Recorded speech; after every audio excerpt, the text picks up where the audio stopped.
Welcome, everyone. Today we have Eitan Regev from the Taub Center for Social Policy Studies in Israel, who's going to be presenting a review of economic and employment data of the Haredi community in Israel. This presentation is in preparation for the JFN Accelerate convening on December 2nd in New York. Eitan, thank you for taking the time. We appreciate you doing this presentation, and I'm going to turn it over to you. Thank you, Ruti. Hello, everyone. Very happy to be speaking to you. I'm Eitan Regev. I'm an in-house researcher at the Taub Center for the past 4.5 years and a PhD candidate at the Hebrew University in the Department of Economics.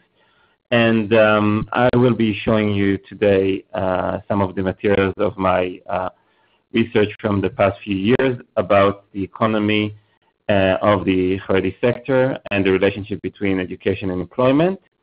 I'd like to start with a few fast facts to give some background about the Haredi population in Israel. So the Haredi population in Israel is approximately 1 million persons, which accounts for about 12.5% of total population. Of those, 600,000 persons are under the age of 20, and 500,000 are under the age of 15. When the State of Israel was founded, Haredim only accounted for 1% of the total population. However, high fertility rates have helped the Haredi population double itself every 15 years on average. The average fertility rate in Haredi families during the last decade stood at 7.5 children per family, and it has recently declined to 6.5 children. So this was just a general background. Now I would like to delve in a bit deeper into trends, recent trends in education and employment within the Haredi sector and their influence on the Haredi economy. And I'd like to start with the story of employment and to show you the employment rates of Haredim and non-Haredim in Israel in recent decades, so starting in 1979 and ending in 2011. When we look at non-Haredi Jews with 16 years of education or more, people with an academic degree, we can see that their employment rates were high and remained high, above 90%, and the same is true for Arab Israelis with the same kind of education.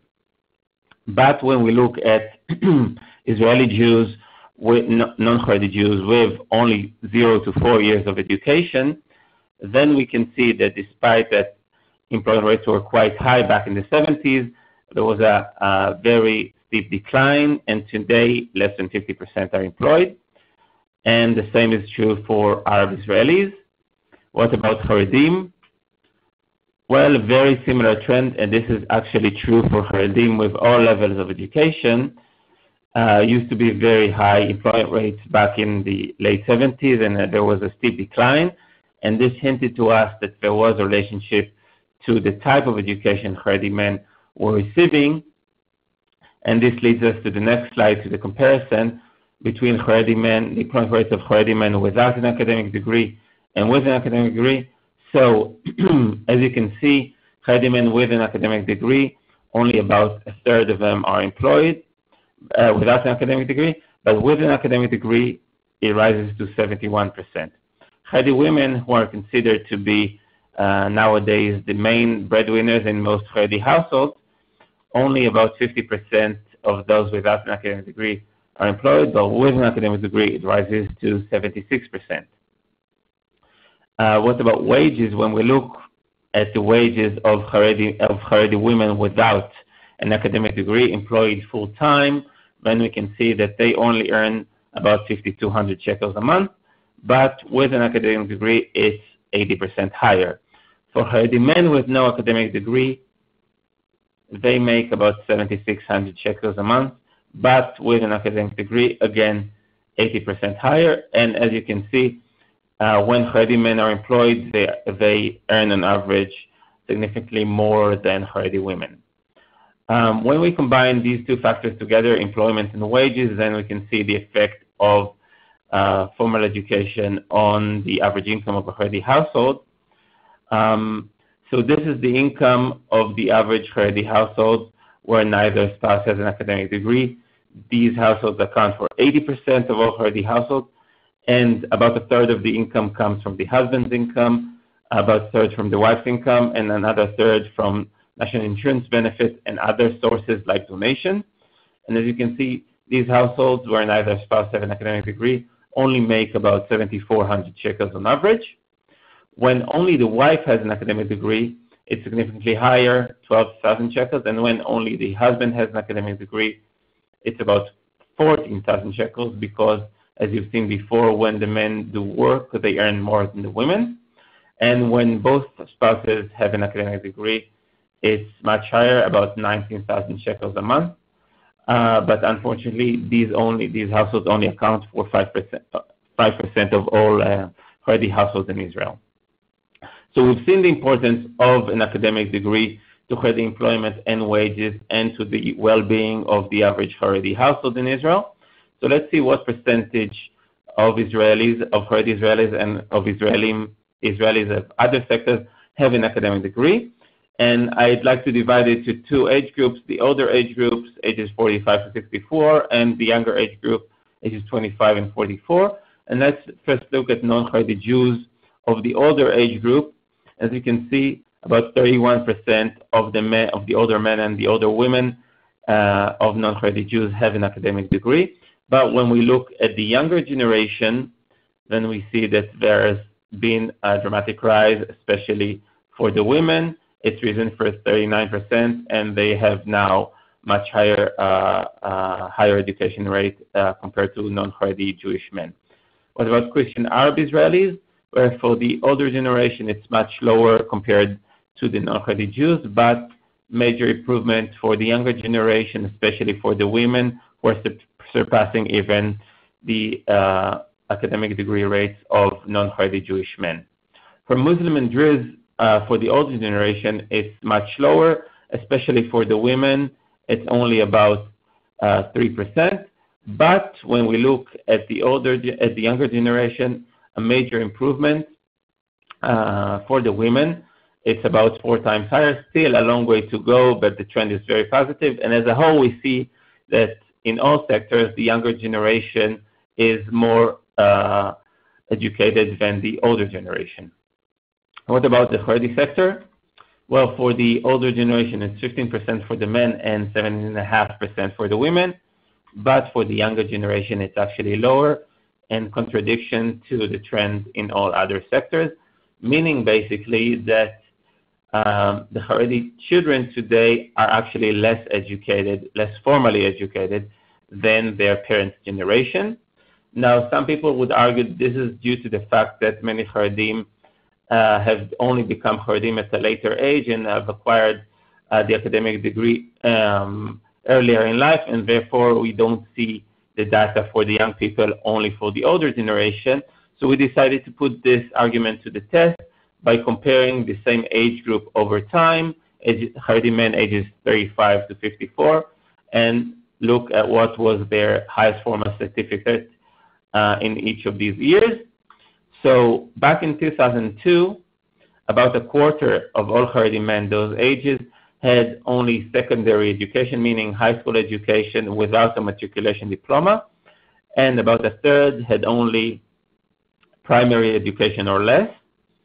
In the last decade, the share of those with high school education or less has declined to about 16%, and the share of those with primary education or less has risen to about 50%, about half, 47%, and there wasn't much change in the other settings. So basically what we're seeing here is that about 2 to 3 decades ago, Haredi parents gradually stopped sending their kids to high school and began sending them to small yeshivas instead, where none of the formal materials, none of the formal curriculum is being taught.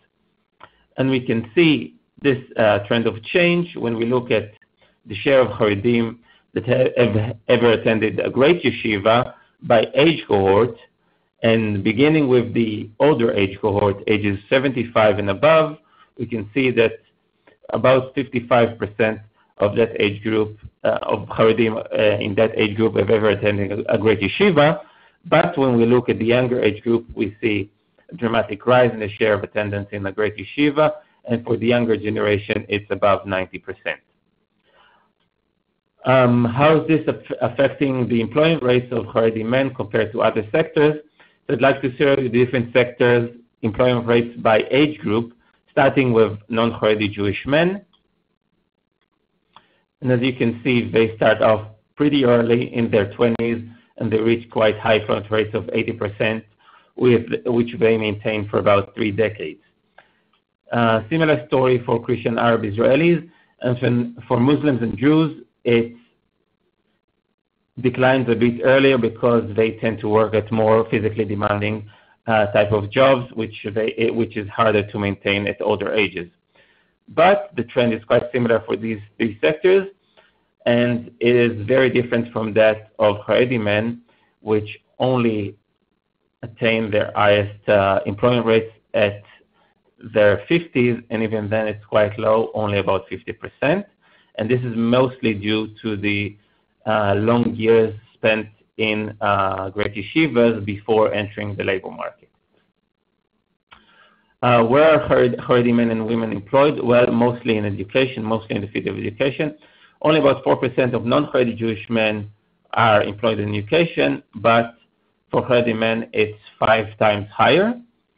For Haredi women, compared to non-Haredi women, 34% of the Haredi women are employed in the field of education, compared to only 17% of non-Haredi Jewish women. We've seen the importance of an academic degree, so I'd like to show you recent trends, what's happening in recent years, because we're all hearing that there's been a return of Haredi population to academic degree studies, academic studies. So let's see if it's actually succeeding. For the men, and this is from the social survey, so the data is quite volatile, but as you can see, we're not really seeing a trend of improvement. But for the women, it is rising, and it's risen from about 50% to about 20%. And the reason why the women are succeeding and the men aren't succeeding as much in returning to academic studies is because the women are receiving high school education, while the men are only receiving formal education at the elementary level, and later on continuing to small yeshivas. And this is making the difference between the success rates of the men and the women. So how is all of this affecting the economic situation of Haredi households? To understand this issue, we need to look actually at the housing market in Israel. And for comparison's sake, I would like to show you what happened to house prices bought by non-Haredi Jews in the last decade. Their house prices have risen by 34% in real terms after deducting inflation. And the average mortgage payments, monthly mortgage payments, have risen by a similar manner by about 31%. What about the house prices of houses bought by Haredim in the last decade?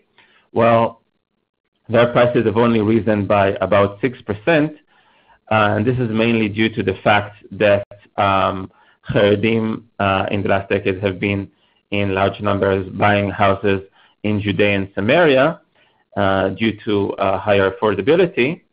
But despite buying almost the same price house as a decade ago, are now paying mortgage payments that are 72% higher than they used to a decade ago for the same price houses. And this basically means that they have much less money today for the down payment, and they are forced to take much higher loans.